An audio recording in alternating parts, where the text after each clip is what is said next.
With over 600 combinations in 210 top decks at 70 different events across December on WBO, I'm going to show you the best blades in the meta right now. All of the blades on this list will have featured in at least 5% of the top decks in December, so for the blades put into the lower tiers, it doesn't make them bad, but it means that they aren't a meta staple and are still more than viable to run in your deck. So let's get right into it. If you enjoy Beyblade tier lists on the meta and want to see a video on both the meta ratchets, bits and combinations, please like and subscribe to the channel. Shark Edge makes it into the D tier, featuring in 8% of the top cut decks and winning 10% of tournaments. Shark Edge, being a very aggressive blade, lets it win rounds for 2 or 3 points, whilst usually only risking 1 point. It is slowly getting weight crept as more blades release, but due to its shape, it still manages to hold strong as a contender.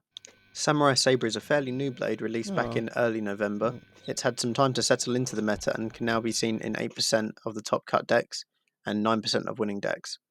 Its unique extendable blades make it a very good deck round-off as a third blade when you want to beat attack types and Dragoon players. Nightmare is our first feature of the C tier. Nightmare's unique ball design allows for aggressive counter-attacks with a bolstered defense and stability in the end game. But what separates it from those in the D tier is the fact that it makes top cut 11% of the time compared to those in D tier at 8%, but sits at the bottom of the C tier for not being amongst the winning decks as much at only 11%.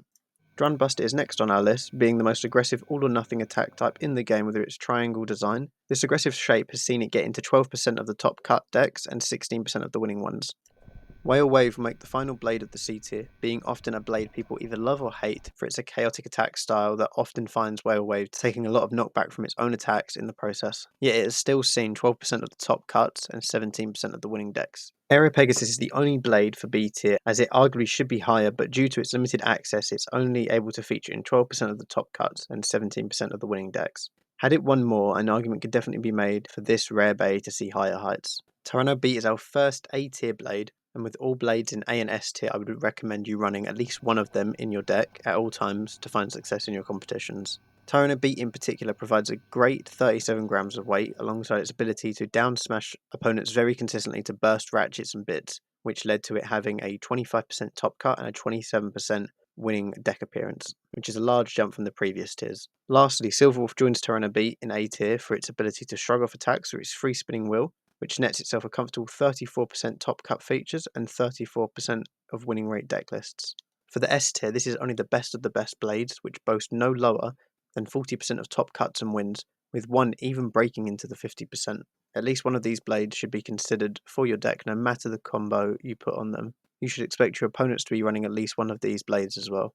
So in third place we have Cobalt Dragoon. Some love him, some hate him, but you can't deny its ability to beat all meta staples with its attacking blade and spin steel capabilities when on Elevate especially. Cobalt Dragoon features in 45% of top cuts and 41% of winning decks. Phoenix Wing comes in second place for its versatility, aggressive shape and respectable And it's also stamina. a perfect No way matter to the show combination you Tierlist. put onto Phoenix Wing, you can trust it will perform well. You can expect Phoenix Wing to do even better when its new mould at 39 and 40 grams is more widely available as well. Phoenix Wing gets into 49% of top cuts and 47% of winning decks. It's close to 50%, but just not quite there yet. And lastly, our number one blade for December, you probably guessed it already, but it's Wizard Rod, the most dominant blade in the meta for quite some time, and a blade you should always consider running for its amazing stamina, well-balanced weight, and flexible style that can be run on stamina, offense, and defense combinations to great success. Wizard Rod features in 56% of top cut decks and 54% of winning decks as well, making it truly the meta king. If you enjoyed the meta report, don't forget to like and subscribe to the channel and let us know what you thought of the results down in the comments section below.